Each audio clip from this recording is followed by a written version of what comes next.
Back in ancient Rome, when people got restless about poverty and corruption, the government would throw massive gladiator games and hand out free bread. Keep the masses fed and entertained, and they won't revolt. The Latin phrase was panem et circenses, bread and circuses. It worked so well that every empire since has used the same playbook. Today's version? Recycled scandals and social media outrage while your rent doubles and your healthcare bankrupts you. Same strategy, different century. The Epstein files are back in the news again, and I'm going to show you exactly why this timing isn't random. Why does this matter? Because while Americans are spending millions of hours relitigating documents that already surfaced years ago, some pretty significant material changes are happening that directly affect our daily life. Let me break down what's actually occurring.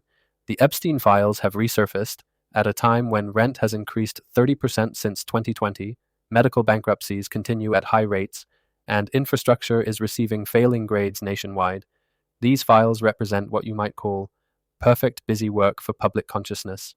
They're compelling enough to feel important, complex enough to sustain endless debate, but removed enough from immediate survival needs that they don't lead to actual organizing around housing, healthcare, or economic issues.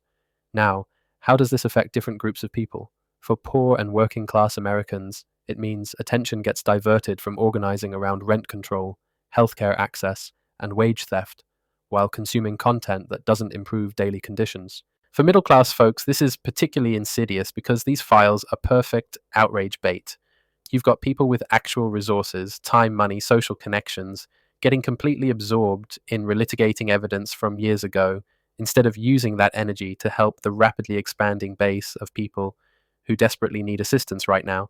It's like choosing to watch holiday homicide documentaries instead of helping the homeless person outside your door. The moral satisfaction feels real, but the impact is zero.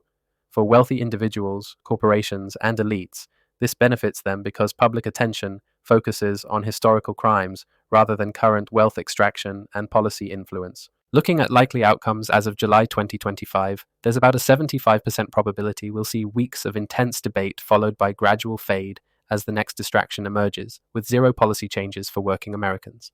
Best case scenario, maybe 15% probability the public recognizes this pattern and redirects energy toward immediate material conditions. Worst case, 10% probability, scandal consumption becomes a permanent substitute for political action. The additional effects are significant. The recursive nature creates optimal conditions for political paralysis. People develop what you might call familiarity fatigue, recognizing manipulation but feeling powerless to escape it.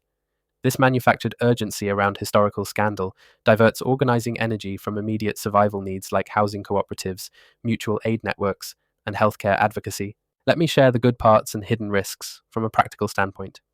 On the positive side, some people are recognizing the repetitive nature of these outrage cycles, and occasionally these discussions can lead to systemic awareness. The risks, though, are more concerning. Indefinite consumption of scandal content while material conditions deteriorate, political energy permanently redirected from local organizing to national spectacle, and growing cynicism that replaces action as people recognize but feel powerless against these manipulation patterns. Most likely projection? The Epstein files will follow the identical pattern of previous releases. Intense initial engagement, weeks of theorizing and moral positioning, gradual audience fatigue, then fade as the next distraction emerges. Meanwhile, rent increases, medical bankruptcies, and infrastructure failures will continue accelerating. The cycle repeats with the next manufactured controversy, training the public to mistake consumption for action while structural power remains unchanged. The Epstein files aren't news, they're assignment. Busy work designed to keep your political energy spinning in circles while the conditions of your actual life deteriorate. The exhausting familiarity you feel? That's not fatigue. That's recognition. Your brain knows it's being manipulated with recycled content while real power operates unopposed. Stop doing their homework for them. Like and subscribe for more Clarity AI news stories in your feed, and comment down below with the kind of stories you'd like to see us analyze and cover. Thank you for tuning in and have a good day.